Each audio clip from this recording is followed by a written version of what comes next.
Boa tarde. Queria agradecer a Patrícia pelo convite e também queria agradecer especialmente ao Marcelo pela oportunidade de me fazer pensar, de fazer o filme e um filme que me pôs não só para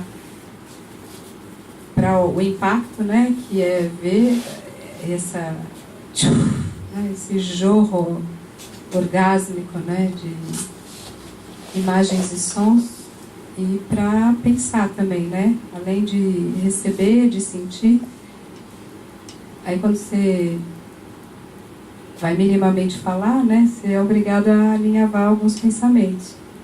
E que foi muito bom também, embora a minha primeira vontade vendo o filme, meu primeiro impacto era assim, nossa, lembra um pouco nós que aqui estamos, mas é bem diferente, porque ele radicaliza um pouco o método, não sei, eu vou falando e depois você centra, porque eu vou na minha viagem claro, aqui. Fica à vontade. Mas a sensação que eu tive é que é uma radicalização, um aprofundamento do método, porque ele abre mão de qualquer via explicativa, Então ele é mais puro, nesse sentido ele é mais forte. Para mim, pelo menos, ele teve mais impacto nessa ideia de que a imagem pode falar por si e o que ela quer é falar, Então a gente não precisa pôr palavras nela, está dito. E está dito, e eu que trabalho com psicanálise, está dito de uma maneira que transcende uma racionalidade primária, Você não quer muito... No começo você quer, Acho que todo mundo deve sentir isso e todo mundo comenta isso. No começo você tem aquele instinto um pouco levemente obsessivo-compulsivo, sabe? Que nos habita todos e que é próprio da razão. Você querer se localizar. Então você fica colocando o eu, o tempo, o espaço e o que é, quem filmou, que cena é essa, que é o sei, mas cadê? Você fica fazendo um exercício de arquivista, Que é o que a nossa mente faz mesmo. E depois, não sei vocês, depois eu até queria ouvir um pouco o impacto de assistir o filme, da parte de vocês. Porque não é um filme óbvio, Ele é muito original. A primeira coisa que eu estou falando, na verdade, é isso. Devia até ter sido explícita, mas é um filme muito singular. Acho que tem uma autoria no sentido radical do termo, tem uma singularidade. Claro, outras pessoas fizeram um pouco, me vem Sinfonia, Cacofonia, mas aí tinha a cidade, ou aquele lá das meninas, das divas do cinema, mas tinha o feminino. Então aqui ele é mais puro e menos ainda racionalista, no sentido de abrir mão, não sei, se abriu mão é que tem o Freud, Tem o Freud, tem o mal-estar na civilização como a chamada, Mas aí eu desconfiei um pouco disso, não sei. Aí você vai me dizer, eu achei que foi quase, sabe? E aí, curioso, Se me pedissem para fazer um filme e escolher um livro, eu não saberia qual livro escolher, Mas se a pessoa é cineasta, ela vai lá e, mal-estar na civilização, Agora, no filme, o cara não conseguiu escolher um e nunca ia conseguir, Tem sei lá, bilhões de frames, eu não sei fazer conta, mas eu sei que tem 143 filmes, Isso é dito, 143? Por aí, Mas assim, um livro, então, não, lógico, me fez pensar, E a gente que trabalha com isso, a civilização e tal, até eu vou falar um pouquinho depois disso, mas ele é muito próprio na forma de fazer você sair dessa camada mais racionalista, consciente, para você embarcar e se permitir levar por um fluxo que é mais próximo a uma experiência, no mínimo uma transição entre sono e vigília, No mínimo você está num pré-consciente e busca atingir ou se deixar levar por camadas que não precisam pensar, enfim. Deveria ser um filme interessante para passar numa rave, Já devem ter tido, sabe, você toma umas coisas, você faz um ritual de passagem, você fala, nossa, né? O que é o olho, né? Para mim, em alguns momentos, nossa, o que é olhar de lado, né? Então, nesse sentido, ele é muito a repetição, né? Então, tem alguns conceitos-chave, e vamos depois discutir, mas eu acho que ele é uma repetição, e a custa de repetir, paradoxalmente, você sai do entendimento, porque é uma repetição tão rápida, né?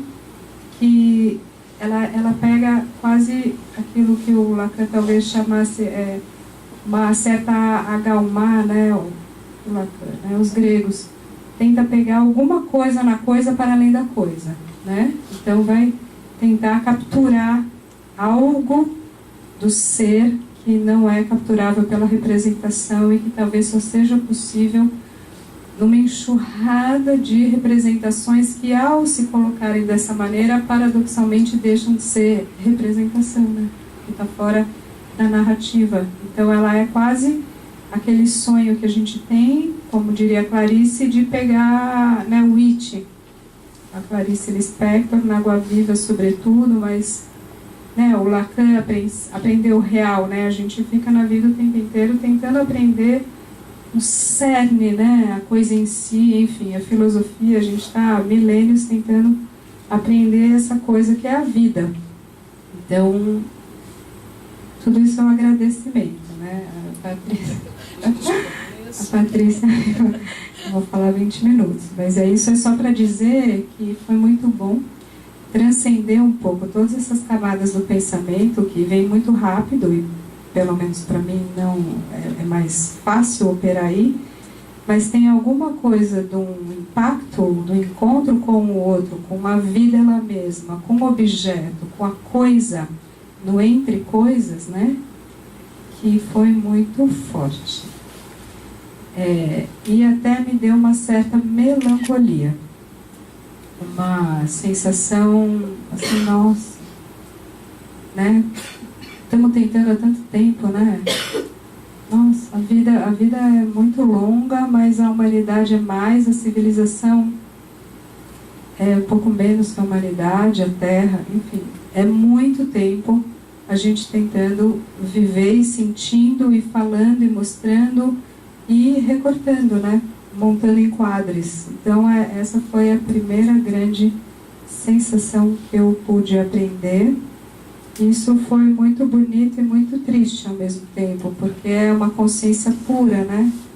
Um encontro com o real da vida, né? Com a vida crua, uma crueza, com a experiência de estar vivo. É como se tantas imagens e você secasse o imaginário. Você está fora do pacto ficcional que a gente instaura ao viver. A gente mesmo está aqui, né? É um dia, um horário, a gente combinou, a gente está encontrando, chama debate e tal, mas na verdade são corpos mortais que estão sentados aqui tentando dar conta de alguma coisa, né? Que é difícil. Eu acho, não sei. Eu e o Guimarães Rosa, né? Viver é difícil. E ultrapassa todo entendimento. Mas a gente continua tentando entender. E aí eu queria mostrar uma primeira imagem. Eu sei que vocês acabaram de ver milhões de imagens, não sei se você consegue contar. Mas eu não pude resistir à tentação, porque na mesma época que eu vi o filme, que foi agora há alguns dias, eu estava lendo um livro e aí me veio muito claramente isso que eu estou tentando dizer e que colocar em palavras fica fraco, né? Mas aí, então, eu queria mostrar só 3 coisas. A primeira é, na verdade, um objeto, é isso aqui. É uma imagem, mas é uma imagem de uma coisa.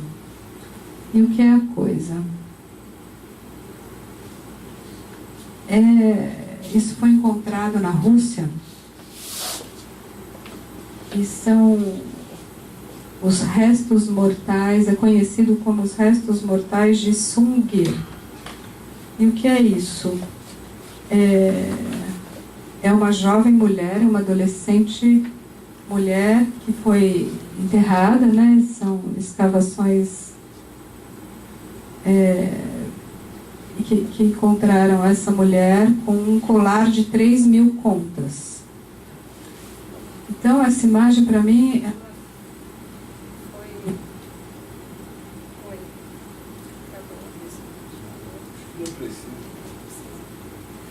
para mim ela foi muito impactante, essa imagem, porque ela tem, eles fizeram uma datação de carbono. Alguém tem ideia quanto tempo que tem essa figura? Quanto vocês imaginariam? Há quantos anos essa garota viveu?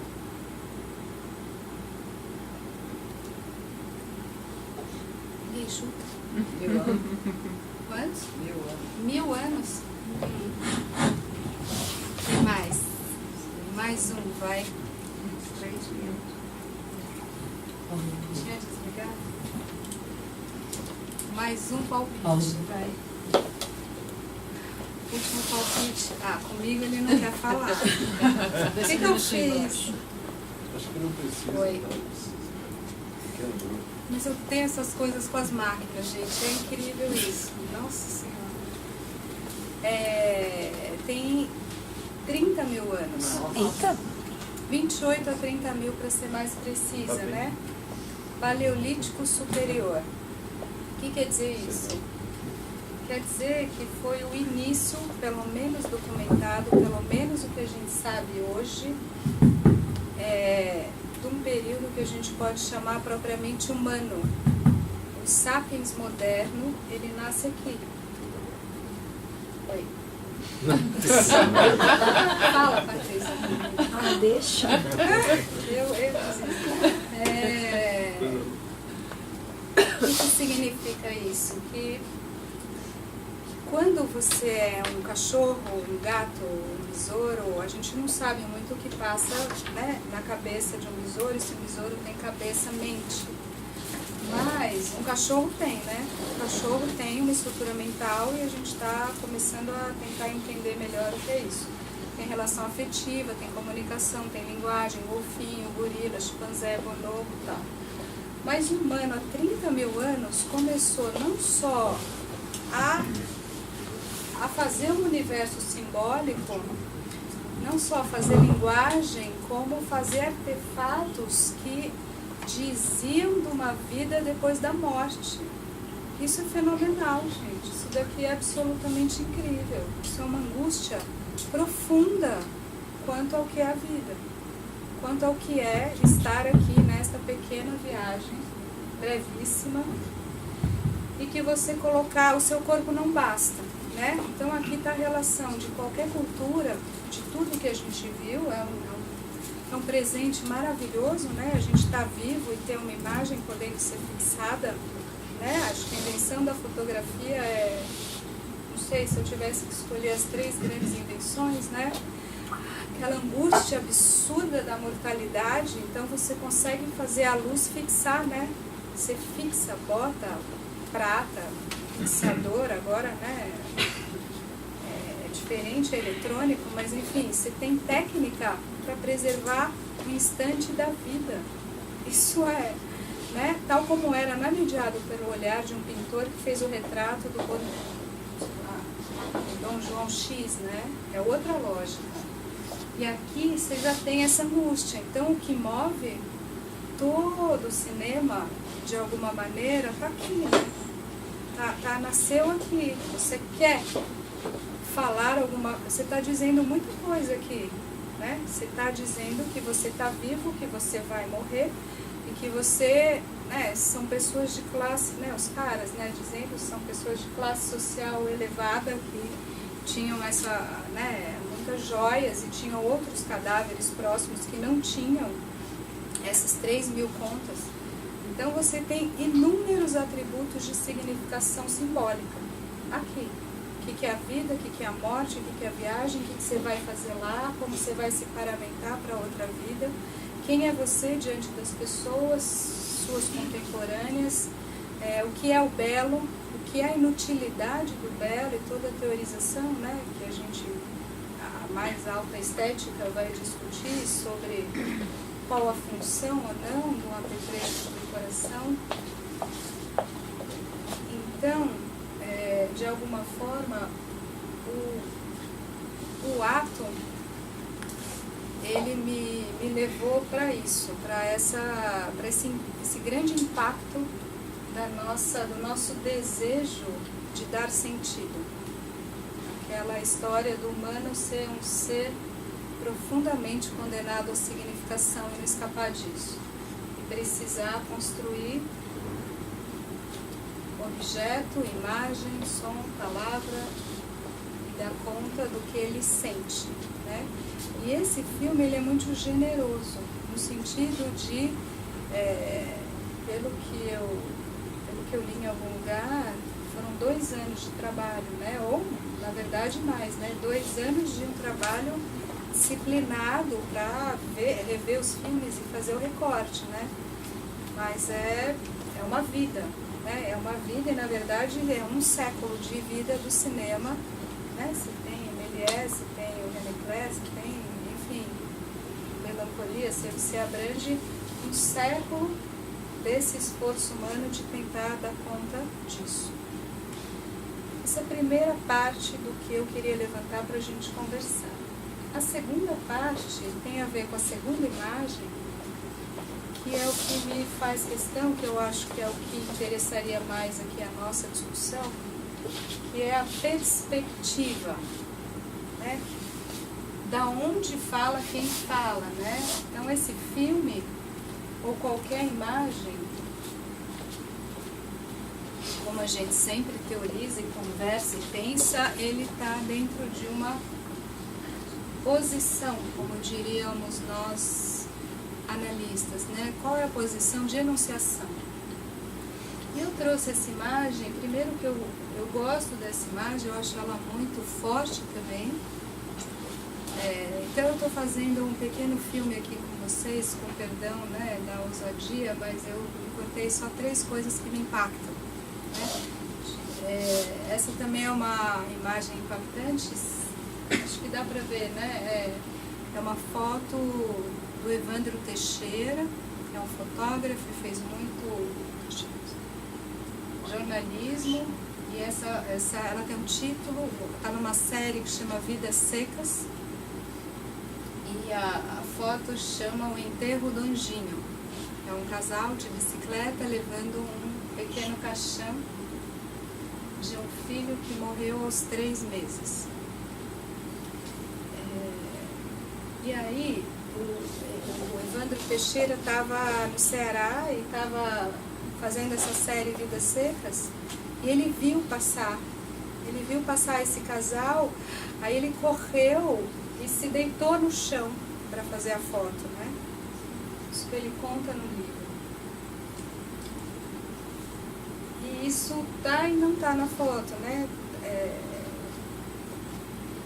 De alguma maneira, todas essas imagens que a gente vê no ato, de alguma forma, elas revelam isso, elas têm uma busca, que aí você me diga, né? Mas tem uma interrogação sobre de qual lugar fala aquele que fala, né?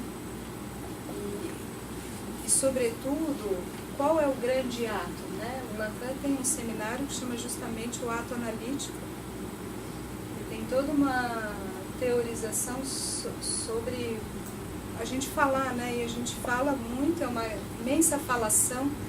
Então o Lacan, acho que começou a vida dele muito feliz com a fala, e qual é a função e campo da fala, e como é que a gente vai pela fala fazer surgir algo, que é a própria descoberta freudiana. Pela fala você se revela, e você revela o outro e o mundo. Enfim, a gente poderia fazer tratados e tratados de análise do discurso, mas o Lacan foi andando, não que ele tenha inventado um outro método, enfim, de toque ou telepatia ou, enfim, qualquer outra coisa, continuou sendo da palavra, mas era muito mais voltado a uma desconfiança da fala, e era muito pelo ato, não é? Sabe aquelas histórias loucas do Lacan chutar o divã, ou fazer sessão de 30 segundos, né? Tchau pra você. Ou de, né, o Winnicott também, ou era rápido, ou era 3 horas, porque a pessoa tá tão, né, tá com uma desorganização tal que precisa uma sessão mais longa, então fica aqui, ou, né, o Winnicott contando, deixava o cara dormir no divã, dorme no divã, que ele precisa poder confiar em outro ser humano e adormecer como um bebê diante da mãe. Ele pode, né, porque não é do lado de qualquer um que a gente dorme, né? A gente conhece alguém que está meio tenso, você não consegue, enfim. Então, como você se coloca diante da fala e você atua sobre ela? Essa é uma grande interrogação do Lacan, porque ele era um analista, e nossa, todo dia. E aí o filme ele está mostrando isso continuamente, né? Ele faz 2 operações básicas, né? Seleção e recorte, que é uma mesma operação, né? Mas eu imagino, depois você conta, eu fiquei curiosa por 2 coisas, já vou te colocar aqui. Como você teve a ideia dessa estrutura formal, acho que todo mundo te pergunta isso, não é muito original, mas eu acho que foi lendo o Mal-Estar, por isso você colocou esse livro, mas não sei, eu chutaria isso. E a segunda coisa, como foi o método de realmente escolher essas cenas, 1, e 3, como foi o critério da montagem final? Porque tem a montagem recorte, tem a montagem no filme, né? E eu acho que estava num textinho também que teve o Bernadette, né, o Jean-Claude falando que é evidente, né? É evidente que se a gente vai fazer um e-mail, tem 4 versões, né? E você faz um texto, um livro, você volta e edita, né? Chama editor de texto, editor de imagem. Então, como foi? Porque a gente aprende alguns blocos no filme. E eu poderia até ousar dizer um caminho que eu li, uma leitura que eu fiz de alguns blocos, mas talvez a gente deixe primeiro, assim, para não fechar muito. Mas eu não teria segurança para dizer, estrutura assim, assim, assado, nem segurança, e é impossível dizer. Começa por aqui e termina com o Kieslowski final, né? O famosíssimo Torrão de Açúcar, né? Kieslowski, que é maravilhoso também. Eu lembro que foi uma das grandes aulas de cinema que eu tive, foi ver o Bleu Blanc Rouge com um comentário do Kieslowski, né? Acho que vocês sabem que ele foi narrando o filme, né? Ele deu isso é uma entrevista que ele conta Torrão de Açúcar, mas tem uma parte que ele vai mostrando, né? Aqui eu quis começar o filme com a roda aqui do carro, depois com as malas, eu estou falando de trânsito, eu estou falando disso, daqui. É num nível de consciência da imagem altíssimo, né?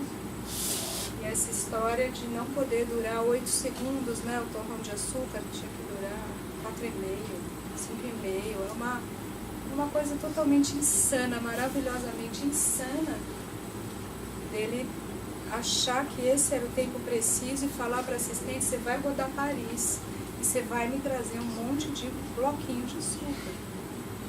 Então, é uma pausa, né? É um ato também você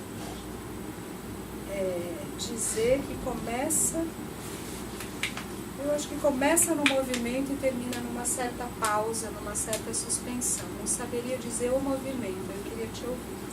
Mas o que eu poderia dizer é que não tem como escapar desse lugar, né?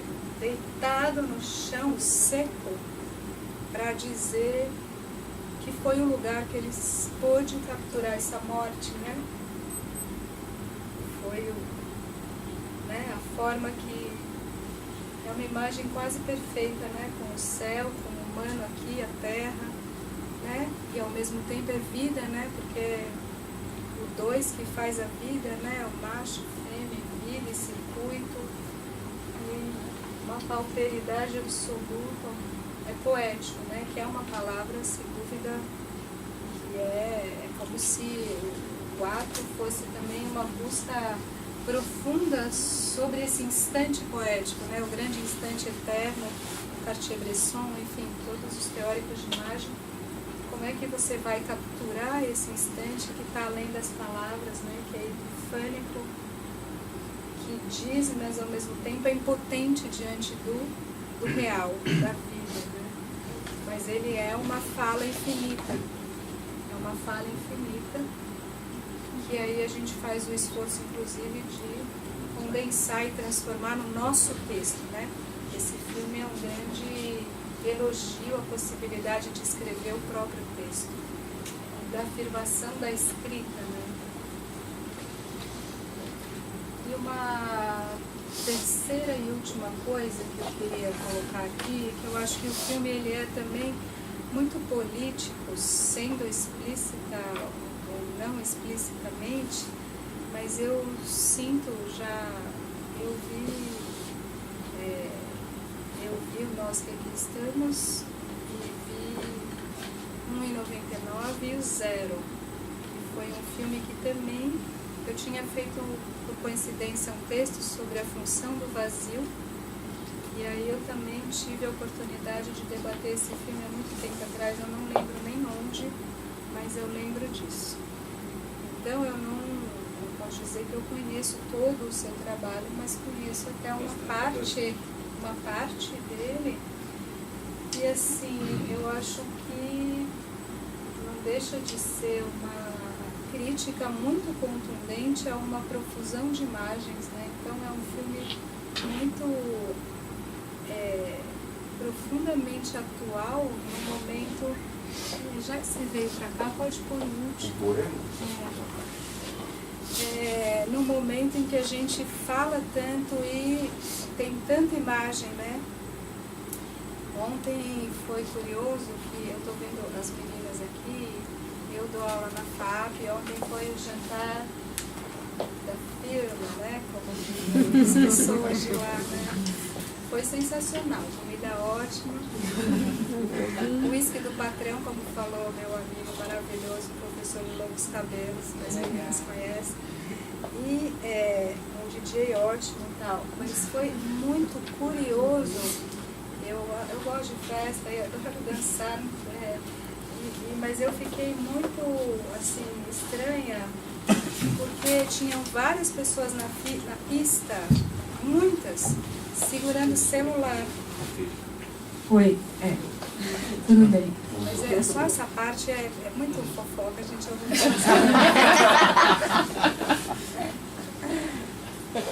a galera segurando o celular, gente, pra dançar, pra pegar o prato, então tinha que equilibrar. Fotografar comida, fotografar pratos. Juro, mas muito tempo. É o celular numa mão, um copo na outra, uma balada. Eu não sei. Vou voltar aqui. Eu não sei muito. Eu fico chocada, mas eu também me observo, sem dúvida. Eu talvez olhe o celular menos do que eu deveria. E eu cometo um erro grave, que é o seguinte: aí você vê, tenho que responder um e-mail urgente, aí você vê os e-mails, aí você dá uma olhada meio rápida, e tem uns que você tem que responder mesmo. Tem que fazer um texto, aí você marca para responder depois, só que aí você não responde, né? E aí eu falo para mim mesma, para de ver e-mail no celular, né? Obviamente, é muito simples isso, para. Então, veja, né? Tem um momento de trabalho. Só que aí eu trabalho aqui, trabalho lá, trabalho aqui, vou para lá, daí tem que atender, volta. É uma coisa um pouco uma vertigem. Como você escapa da vertigem? Então, ele é um filme de vertigem, ao mesmo tempo, é um filme anti-vertigem, né? E aí a música, acho que é a última coisa que eu vou falar, que eu já sei que eu estou no tempo, é maravilhoso, né? O filme, ele é incrível e a música não sei, quem é esse menino? Eduardo Queiroz, não é isso? É fenomenal, ele podia estar na mesa também do debate, porque assim, a música é muito complexa, né? Ela vai, aí também era uma terceira e última pergunta que eu teria para você, como é que foi essa busca? Porque assim como as imagens têm várias relações, como é evidente, né? elas se casam, elas se separam, elas brigam, elas são irônicas, elas, né, têm uma relação de metáfora, de metonímia, de contraposição, de rejeição. A música também, né? Então eu cheguei no final agora dessa projeção e a parte, né? Aí você tem uma música mais lenta e num ritmo mais frenético dos corpos e vice-versa. Então tem também, eu acho que quem trabalha com música poderia falar um pouco melhor, mas sem dúvida, ainda diante de todas as imagens, o texto é mínimo, né? As falas são irrelevantes, ou talvez poucos momentos tenham falas relevantes, né? Como Sérgio Bianchi, né? Eu quero... Chega, né? Quero cortar o elo, né? Quero ficar só e ao mesmo tempo toda uma discussão, né? Desse lugar de solitude radical ou não. De qualquer maneira, tem uma relação muito rica, altamente complexa, entre todas as imagens e depois entre todas elas e toda a música, né? Entre essas duas grandes camadas e mesmo entre a palavra, né? Porque ela é rara e ela existe. E ela existe no início do filme e ela subverte a estrutura do filme, né? O que é a Jornada nas Estrelas, nos créditos? Você vai... Não, que mas assim, como foi isso? Era só uma associação livre? Como foi tudo, né? Tô curiosa, você devia comer. Ele quer fechar, ele quer ouvir, não quer falar, mas tudo bem, eu falo. Vamos lá, eu queria fechar com o poema do Celan, do Paul Celan, que é um romeno, e que também está do século XX, e está também falando um pouco disso, né? Essa coisa que a gente sempre discute, essa possibilidade do excesso, né? O contemporâneo como uma vertigem do excesso, um apaixonamento absoluto pelo muito, e a forma de você, usando meus termos, né, de você tamponar a falta.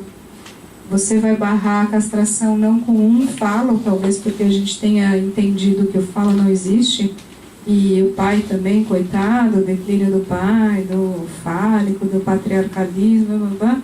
Toda essa história que eu falo bababá, mas eu mesma acredito, teorizo, escrevo sobre isso, acho que a discussão é por aí mesmo, mas eu tenho uma hipótese que, assim, no luto radical, desamparado, sofrido, angustiado dessa perda de uma referência única e forte, fálica, a gente está numa voracidade histriônica, botando mini falinhos, assim, num ritmo atroz. A gente está fazendo... Já que não dá para achar a coisa, né? O pai, o mestre, de vez em quando a gente acha, né? Enfim, o partido e tal, né? Acabou? Não, ó. E é isso, André. Eu queria deixar esse recado para você. Qual é o recado, hein? Agora eu fiquei curiosa. Qual é o recado que eu queria deixar para vocês? Eu queria deixar para vocês como a gente viu muitas imagens, eu queria fechar com um pouquinho de palavras que... Queda de energia na casa por causa da... Não mais detalhes, era só para avisar para vocês mesmo. Tem que ligar aqui de novo. Tá. Acabou, né? Não. Não, tá, acendeu ali, vai aparecer daqui a pouquinho. Então eu queria fechar com esse poema que eu tive a oportunidade de cruzar com ele num livro de um colega meu que eu fui debater, que vai falar justamente sobre os afetos e o circuito dos afetos. Caindo bastante, hein? Vocês já viram, eu posso ler aqui mesmo. Talvez, porque... Tenta mais uma aí. lê ali, ó. Tá ligado, que ele demora um pouquinho, quando ele desliga de uma vez, demora um pouquinho pra... Você esperou o segundo, pega o computador. Traz o computador pra Não, ela. eu fiz aqui, tá bom, tá muito escuro.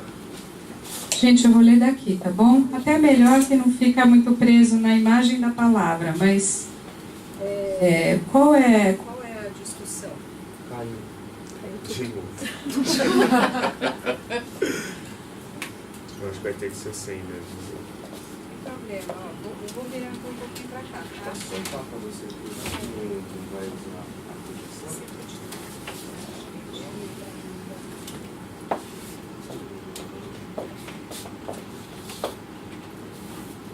Bem, eu. E aí depois a gente tinha que cambiar.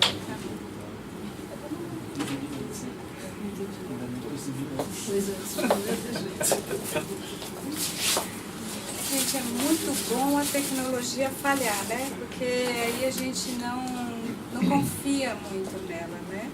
E é muito sábio ter brecha, né? Porque isso é um outro conceito também que eu poderia destacar aqui, que você mesmo coloca aqui, que é a brecha, né?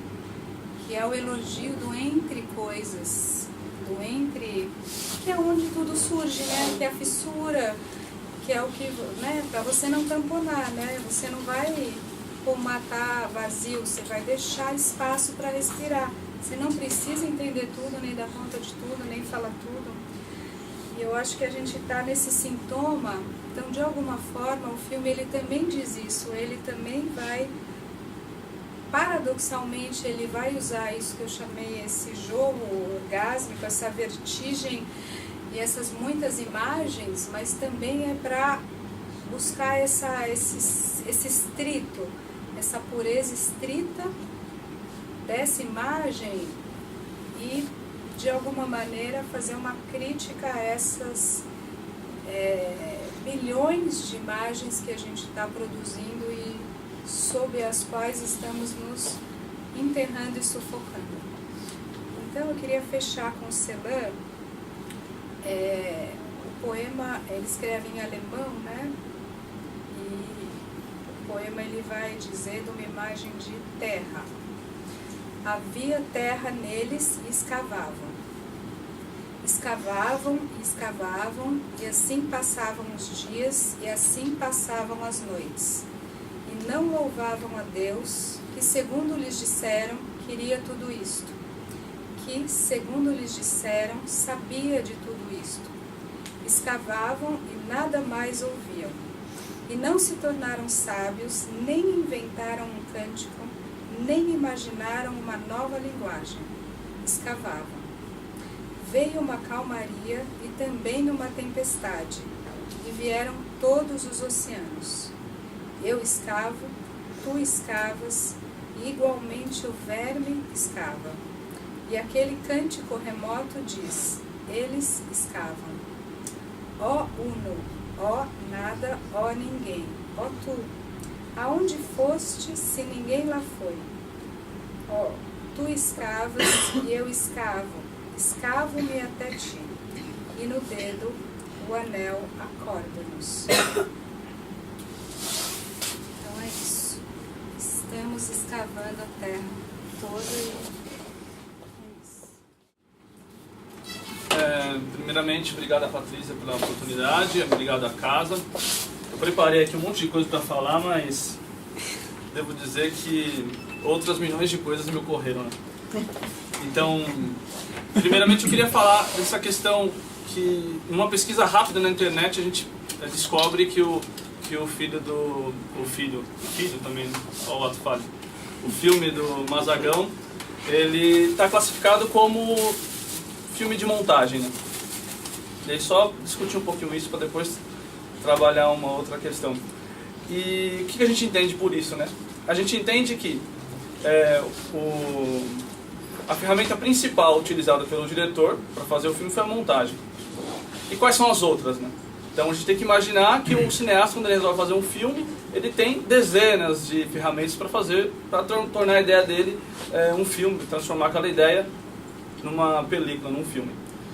Figurino, música, atuação, locação, maquiagem, luz, uma série de coisas. Quando o Mazagão resolve fazer o ato atalho, tudo isso está posto, já está colocado, tudo isso está feito. O que resta a ele para fazer o filme? É a montagem, é pegar essas coisas, pegar esses vários filmes, recortar da maneira como ele achar que é interessante, colocar na timeline e fazer o filme. Nesse sentido, ele já entra para fazer o filme com uma desvantagem entre 1000 aspas, né? Porque a ferramenta que lhe sobrou foi a montagem, é claro que uma decisão tomada a priori. Ele poderia ter feito de outras formas. Ele poderia, eu fiquei vendo esse filme e comecei a imaginar assim, ele poderia ter sacaneado e colocado ali uma cena, produzido uma cena e colocado no meio dessas cenas de outros filmes. E sacaneado com a galera, né? Todo mundo achando, não, já existe, só que não, ele que fez essa cena. Poderia ter feito isso. Talvez se eu fosse fazer, eu faria esse tipo de coisa. Colocaria ali uns elementos de sacanagem ali. Então, nesse sentido, que a gente atribui a esse filme, quer dizer, ele é classificado como um filme de montagem nessa linha, né? Porque o que ele tem para fazer o filme, o que ele se propôs foi justamente a montagem. E da montagem a gente consegue partir para um outro elemento que é o roteiro. Então, quando eu vejo esse filme, eu já imagino na hora todas as perguntas que a Manu fez. Eu até formulei elas aqui. Porque quando eu vejo esse filme, o que eu penso? Primeiro tem um momento de contemplação e depois começo a pensar quais foram as circunstâncias que levaram aquele filme a ser feito. Qual que é o processo? Como que foi isso? Né? Aí eu formulei aqui umas perguntas. Coloquei aqui umas questões, né? Para que a gente não tenha necessidade de responder. São 143 trechos de filmes. Minto, são 143 filmes e mais ainda de trechos, né? Porque ele usa várias vezes, tem alguns trechos que ele usa várias vezes. Qual seria o critério? Foi o que você colocou. Há um critério claro, ou esses trechos surgiram de uma reflexão do diretor sobre os filmes que ele já tinha visto. Então, como assim? Ele faz uma reflexão sobre os filmes que ele viu, essa reflexão leva ele a alguns momentos desse filme, ele pega esses momentos, coloca numa timeline e fala, como que eu monto isso? Eu monto assim. Ficou da hora. Vamos pôr uma música? Vamos. Coloca a música, nossa, ficou massa. Aí depois ele lê o Mal-Estar e fala, nossa, mano, tem tudo a ver. Vai lá e cria o texto. Estou aqui fazendo uma suposição, né? E aí eu coloco embaixo, né? A ideia de se fazer um filme 100% com trechos de outros filmes vem antes da ideia de usar o Mal-Estar ou depois? Então é tudo isso que eu vou pensando quando eu estou vendo um filme. E nesse sentido, como que o Mal-Estar aparece, né? Então se ela vem antes, em que momento que aparece o Mal-Estar? E por que eu estou pensando nisso? Porque é um filme que se torna mais rico do ponto de vista da reflexão em grupo se a gente imaginar o processo dele. Então eu sempre olho para ele e falo, qual que é o processo? Porque tem a ver com o filme que eu passei, com o meu filme, o Gufra. Porque o processo na qual esse filme foi gestado, ele em si já é uma história. Porque o jeito que a gente vê o filme lá, são 3 atos, só para atualizar vocês, são 3 atos. O primeiro ato é um diálogo que a gente só ouve, não tem imagem. O segundo ato é uma gota que está para cair num registro de chuveiro. E o terceiro ato é um texto. São 3 atos. Esse filme ele não surgiu na minha cabeça como um roteiro. Eu não fiquei pensando nisso, falei, eu vou fazer um roteiro, aí nesse roteiro, vai começar com um diálogo. Não aconteceu nada disso. Foi um outro processo que depois, no debate, a gente vai discutindo. Foi um outro processo, não teve um roteiro a priori. Por isso, quando eu vejo o Ato e Atalho, eu imagino isso. Né? Eu fico imaginando como que o diretor fez esse negócio. Existe um roteiro, um roteiro clássico, né? Escrito lá, tal cena, existe isso. Porque é evidente que qualquer filme tem roteiro. Isso no meu ponto de vista, qualquer um. Então, eu estou imaginando o roteiro como uma coisa ampla. Qualquer coisa que o cara pense ou faça antes de realizar uma obra. E aí isso vale para qualquer coisa. Inclusive para... Eu vou vestir uma roupa. Eu tenho um roteiro para isso. Vestir uma roupa é um ato criativo. Então, quando eu vou vestir a roupa, eu fico pensando, que roupa eu vou usar, onde eu vou, quem vai me ver.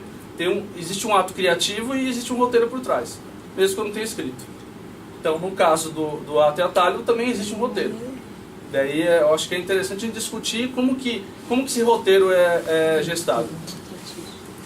Porque, de novo, voltando para a ideia do processo. E o meu questionamento em relação aos 2 filmes é isso, né? Como que a gente se conecta nesses filmes partindo desse processo. E a Malu trouxe a foto, esses três elementos, e aí eu pergunto, esses 3 elementos que ela trouxe, poderia ser um filme? Exatamente isso. Eu poderia pegar essas 2 fotos, colocar lá no programa de edição, coloco lá a primeira foto que ela mostrou, coloco a segunda, digito esse texto lá, coloco uma música ou não, posso pôr lá um rangido de alguma coisa, talvez um barulho de um arqueólogo fazendo alguma coisa, posso pôr lá, só o barulho, coloco o crédito final, o crédito inicial, é um filme?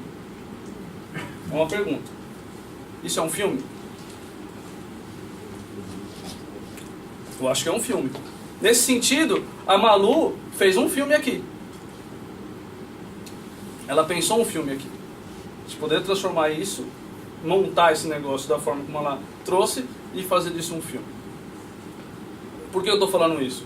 Porque a minha maior discussão, em qualquer momento que eu possa realizar, é discutir o cinema enquanto linguagem. Enquanto uma linguagem que qualquer um tem acesso. Então qualquer um aqui nessa sala pode se expressar por meio da linguagem cinematográfica.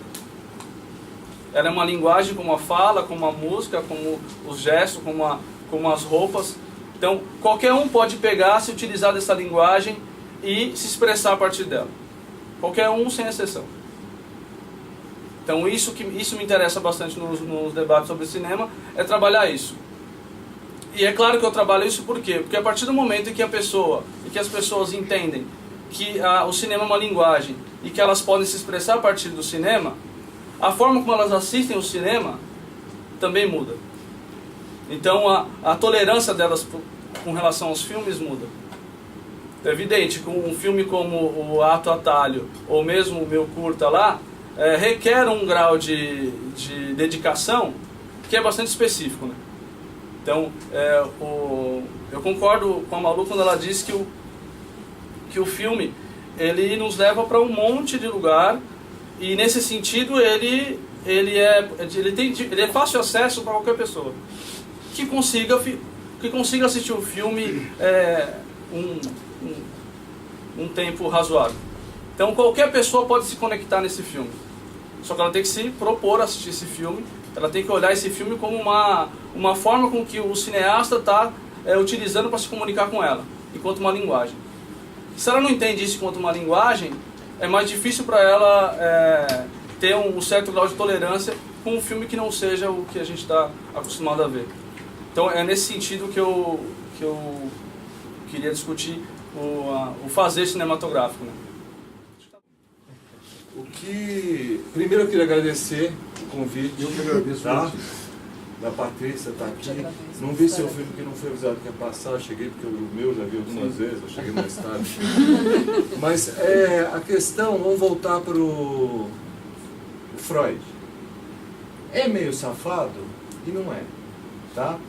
Me dirijo ao Freud como foco do Freud porque eu tenho uma convivência afetiva com ele muito maior que a convivência intelectual. Tá? Sou filho de pais separados, quer dizer, primeira geração, pai separou, filho, problema, bota na terapia. Talvez foi a primeira geração, lá na década de 70, que começou essa história. Então eu tenho muitos anos eu convivo com esse moço. Né? E com aqueles que se basearam nele. Atualmente eu faço uma análise lacaniana, que eu amo de paixão. Aquele pouquíssimo tempo que ela me deixa ali, simplesmente me manda embora. Eu falei, para de falar, meu filho já falou muito, presta atenção nessa última palavra que você falou. Né? E eu vim lá de Cuti, porque eu moro em Cuti e venho até Vila Madalena. Mas o tempo de um trajeto de volta é 5 ou 6 vezes maior do que o tempo perpendicular de van. Então eu tenho uma relação, mas isso não significa, aí eu ajo em torno do quê? Eu faço o que eu faço é ensaio, eu não faço filme, tá? Eu não me considero um cineasta. Quando vai no hotel, fala que você faz, eu sou um pesquisador. O pesquisador faz ensaio, como vocês, psicanalistas, vêm no congresso de juntar o Freud com o artista, eu faço ensaio. O ensaio permite esse pouco rigor, justamente porque ele vai querer esbarrar mais para o lado da poesia, para o lado de construções que não sejam tão, ou que não se coloquem de cara como tão incisivos, né, como a ciência quer que a gente, né, seja muito assertivo e tal. Então, esse livro especificamente, eu li quando estudante de psicologia e não li há muitos anos.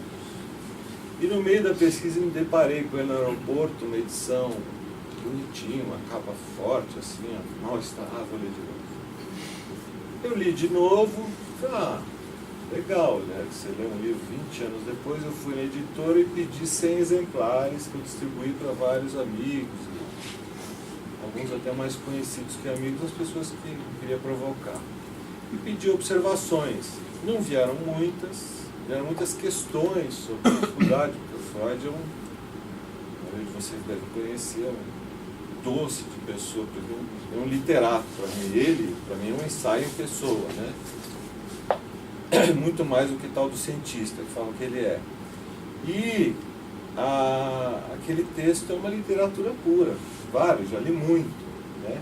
E esse especificamente, aí, só que ele começa com uma coisa muito fofinha, que vai lá te levando e tal, chega uma hora que você está lá, que você não está no meio de um buraco, você não entende nada, né? Daqueles conceitos que são conceitos muito densos que ele tenta passar. Então foi isso, não tem muito... se for pensar a sinopse do filme, que as coisas não saíram como planejado, eu ia falar disso. tem muito a ver com a frase clássica dele do que o homem não é mais o senhor dentro de sua própria casa, né? Então, ele veio assim, era uma fonte de inspiração, né? Nunca quis fazer um filme sobre o Freud ou sobre a sua teoria, mas eu acho que ele namora numa outra galáxia, né? Vamos dizer, se eles se encontrassem um dia, teriam coisa para conversar, né? Se fosse tomar uma cerveja, o filme e a teoria do Freud, teriam bastante coisa para falar. Aí, o processo é assim, quando você vai fazer um filme, você precisa de um certo dinheiro. Eu cada vez estou questionando mais isso, né? Que hoje você precisa de bem menos, pelo menos do que os cineastas ficam falando que precisam para fazer. Mas enfim, isso é uma outra conversa. Aí você tem que escrever um documento lá, para você pedir dinheiro e tal. O documento inicial desse filme, aliás, como de todos, não tem nada a ver com o resultado do filme, né? Era um documento onde eu falei que eu queria estudar sobre atos humanos. Então tinha lá os árabes que derrubaram as torres gêmeas, artistas que fazem performances em suspensão, esses atos mais radicais, não só da política, mas em diversos domínios, né? As irmãs Papin, que assassinaram os patrões sem aparentemente motivo nenhum e tal. Atos que deixam a gente meio perplexo, né? Que todo mundo fala muito e ao mesmo tempo não fala nada, não sabe direito o que falar. E aí, um ato contemporâneo nosso que eu acho super interessante é o que está acontecendo nas escolas públicas atualmente, né? No meu entender, é um movimento muito mais importante do que o que a gente passou 2 anos atrás, né? Que essa garotada está fazendo, começou lá meio uma escolinha, outra, de repente, eles estão ocupando o lugar que a gente tem como dejeto. A gente tem, né? Alguém aqui coloca filho em escola pública? Ninguém, né? Eu não coloquei e a princípio não colocaria, mas aí a experiência que eles estão vivendo, eu brinco assim, aquela coisa do meu primeiro sutiã a gente nunca esquece, né? Nosso primeiro sutiã. no caso é uma experiência de tamanha riqueza, que eles precisam de trancar aquela porta, não entra professor que está apoiando, não entra pai, não entra ninguém, nós vamos cuidar dessa escola, nós vamos fazer comida, nós vamos fazer... E, aos poucos, começaram, daí vem uma juíza, porque o Estado, o interessante do Estado é que ele tem intenções, né? Não é só o imbecil do governador que queria mandar a polícia, mas a juíza falou assim, não, mas como é que eu vou dar reintegração de posse se quem está lá dentro é que é o proprietário da escola? Começou um nó, né? Começa esse nó e as coisas não saem como combinado. Agora acabou, o governador foi derrotado, voltou atrás, eles não saem de lá. Tem 200, parece que 150 eles estão lá ainda. Eu pensei, mas claro que eles vão sair. Eles ligaram para vários produtores culturais, vocês para você, não, vem cada aula, me ofereci, ó, eu dou o DVD, eu tenho um montão de DVD que está estacionado aqui no meu armário, leva, vocês podem vender. Vender não. Dinheiro não. A gente aceita contribuições. Aí eles trouxeram grande parte da sociedade para dentro do cemitério, para dentro do dejeto.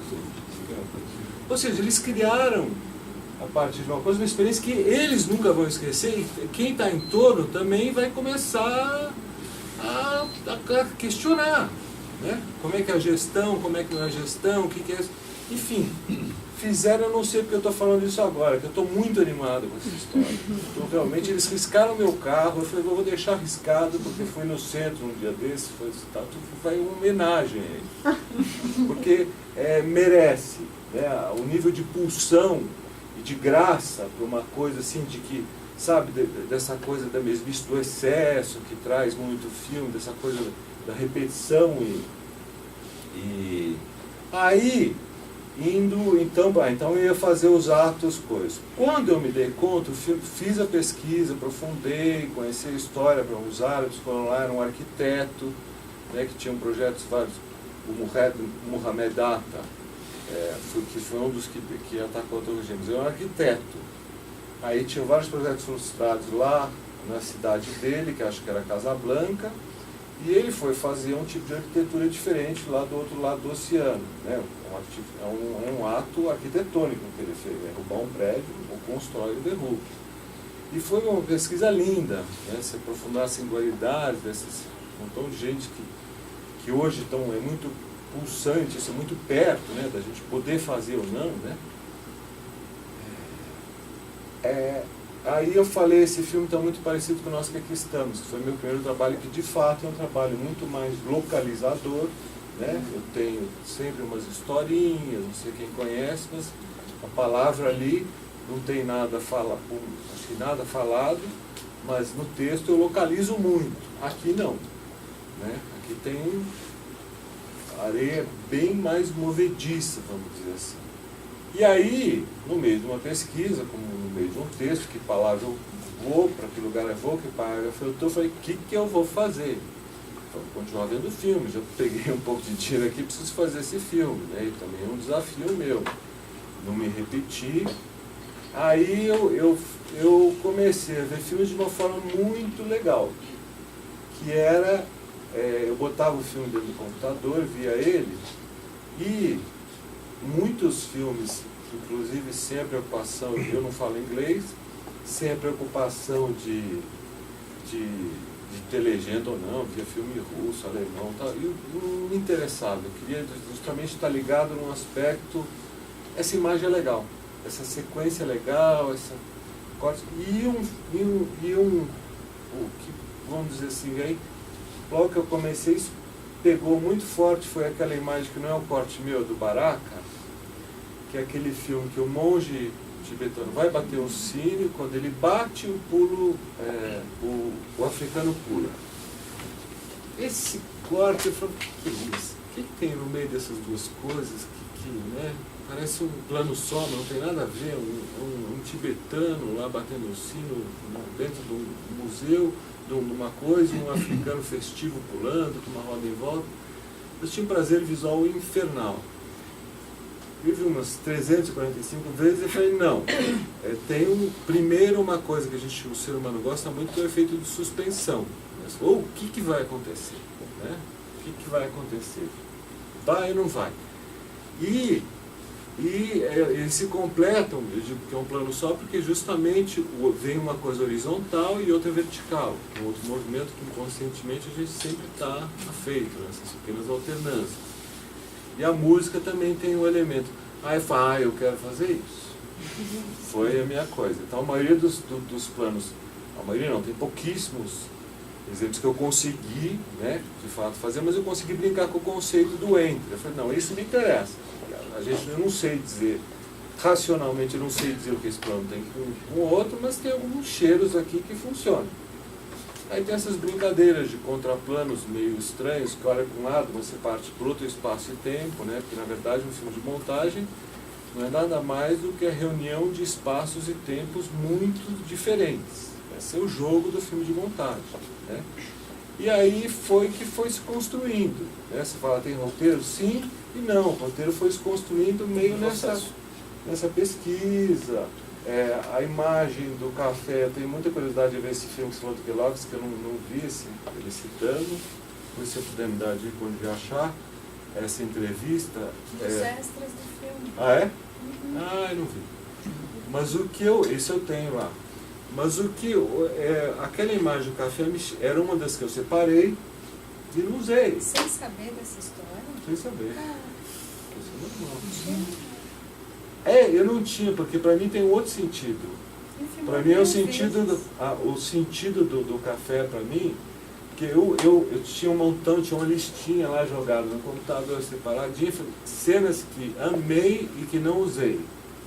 Aí vai o bom neurótico tentando finalizar o filme, porque uma hora tem que acabar, né? Tem que mostrar e tal. E eu não usava o cafezinho, eu não vou colocar em cima. Aí eu falei, a última cena, porque tem a ver com a primeira, porque o café é um momento de intervalo, né? E não tem convite maior para o espectador num filme desse. Aí é a minha vingança com os colegas que fazem ficção pura, né?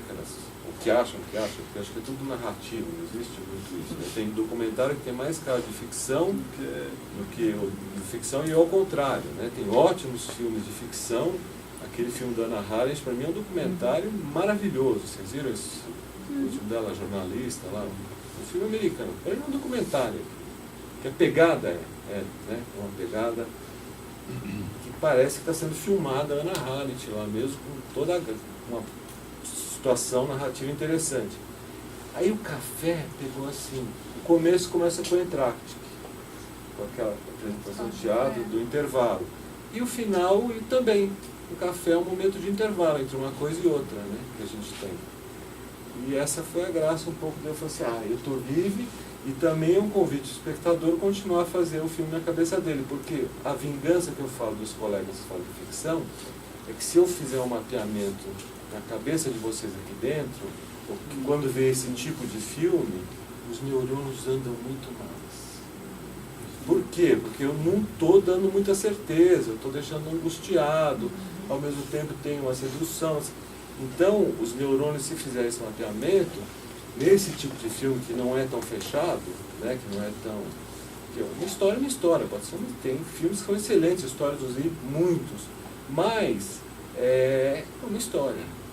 Aqui não, aqui você joga, então os neurônios ficam muito excitados. Isso eu acho muito bacana. Né? Para finalizar, só que foi uma estratégia também, eu usei imagens de filmes que têm uma estrutura de ficção, mas eu tirei elas do contexto completamente, né? Porque eu podia ter feito, mesmo isso, montado uma narrativa de ficção, né? Criado uma coisa, uma tensãozinha ali e tal, de uma narrativa de ficção, quer dizer, história, começo, meio, fim, apresentação do problema, desenvolvimento e resolução, né? Aí não. E acho que eu respondi muitas questões. O que você quer falar? Não. Eu quero falar que é legal para mim, esses são pequenos, são encontros super bacanas, né? Quando eu posso eu venho, porque é muito mais significativo isso aqui para mim, um pequeno grupo, com certo, ligados à psicanálise sempre, sempre valorizaram muito, eu sempre muito mais legal do que encontros, por exemplo, no festival de cinema. Né? cada vez estão mais caretas, estão mais babacas, cineasta só fala de dinheiro, só tem preocupações muito baixas, eu diria, né? Dinheiro, fama, artista, quer dizer, se valoriza muito pouco a discussão de linguagem. Então, justamente nesses encontros, é das possibilidades que eu tenho encontrado bastante, foi para o Uruguai agora, no Congresso de Canários, foi uma sessão linda do filme, sessão quer dizer debate posterior, né? Então, muito bacana. Apesar de não poder fumar, muito legal isso aqui.